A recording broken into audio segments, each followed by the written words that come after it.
이번 영상도 아마 예전에 작업한 영상에 있을 수 있다.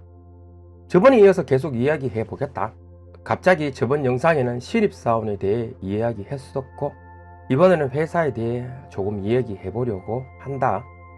공동입사를 한 회사 근처에서 숙식을 하게 되었고, 입사를 하자 바로 워크숍. 신입사원 환영해. 어떤 이유인지는 모르겠지만 회사에서 매물도에 낚시를 가자고 했다.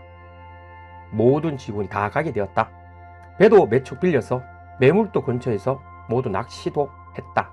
10년 이상 넘은 기억이라서 잘 생각나지 않지만 낚시도 하고 그 섬에서 숙식도 하며 하루를 보낸 것으로 알고 있다.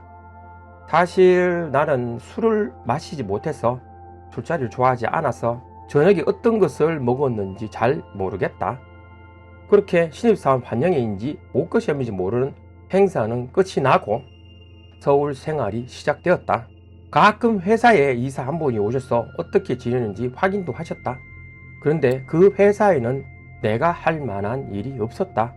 예를 들어서 내가 중식 자격증이 있다면 내가 다닌 곳은 한식 자격증이 필요한 곳이었다. 비슷한 분야이지만 내가 할 수 없는 일이었다. 그렇다고 완전히 다른 일은 아니었기에 어느 정도까지는 참여하여 진행할 수 있었다. 공동입찰했던 회사에서는 대우는 좋았다. 그런데 회사 적응도 하지 못했는데 다른 회사에 와서 일을 한다는 것이 적응하기가 무척 힘이 들었다.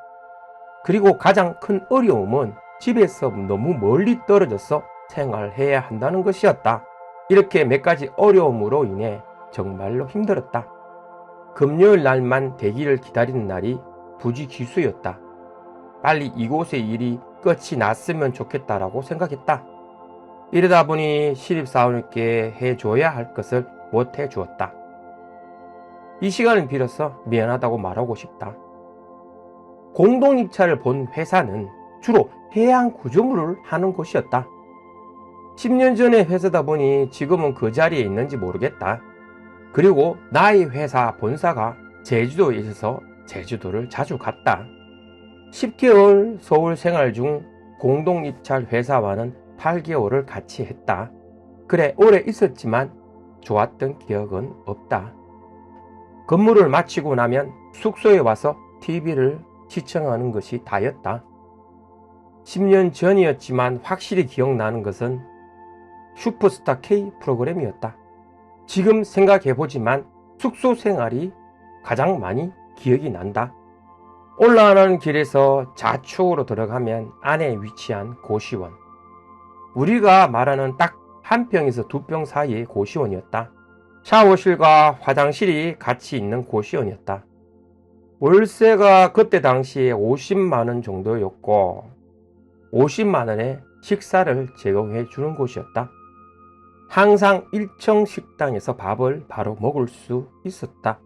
이 내용은 맞는지 모르겠지만 너무 오래되어서 기억이 가물거린다. 8시가 되면 이모 할머니께서 짬 처리를 하셨다. 그날 한 음식은 다음 날로 안 상하시려고 처리를 하시는 것 같았다. 내가 지냈던 곳은 2층 가장 구석진 곳이었다.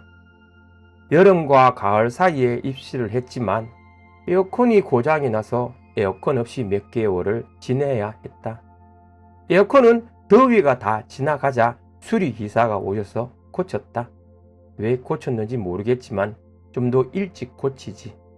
건물주분께서는 외국을 많이 나가셔서 자신이 하는 일을 홍보를 하는지 모르겠지만 유독 외국인이 많았다. 특히 고시원 근처에는 대학교가 하나 있어서 외국인 학생들도 많았다. 더욱이 밥까지 챙겨주니 많이 오는 것 같았다. 고시원이니까 고시생들도 있었다. 나는 회사 생활을 해야 하고 금요일 저녁에 대구에 내려가야 해서 그들과는 이야기 나눌 시간이 많지 않았다. 세무사 시험 준비를 하는 사람도 있었고 그들 중에서는 TRM 멤버 중 보람이라는 가수의 친구도 있었다. 전영록의 딸이라고 알고 있다. 그리고 자신의 어머니께서 로또 2등에 당첨된 것을 이야기하는 사람도 있었다. 고시원이다 보니 벽을 통해 들리는 소리도 만만치 않았다. 평일 저녁 늦게 혼자 지내는 나에게는 무척 힘든 하루도 있었다. 일본에서 바다 건너온 모녀도 있었다. 어머니 되시는 분은 한국말을 잘해서 자주 이야기를 나누었다. 시댁에서의 힘든 생활을 견디다 못해 이혼을 하고 한국에서 생활을 하려고 직장을 구하고 있다고 하셨다. 이렇게 아리까리한 기억을 소환해 보니 무척 새롭다. 기억을 다시 소환해 보지만 생각나는 게 없어서 이제 접으려고 한다. 그때의 추억을 생각해 보며 카카오 지도를 열어 그곳을 찾아본다. 오늘은 여기까지 하겠다.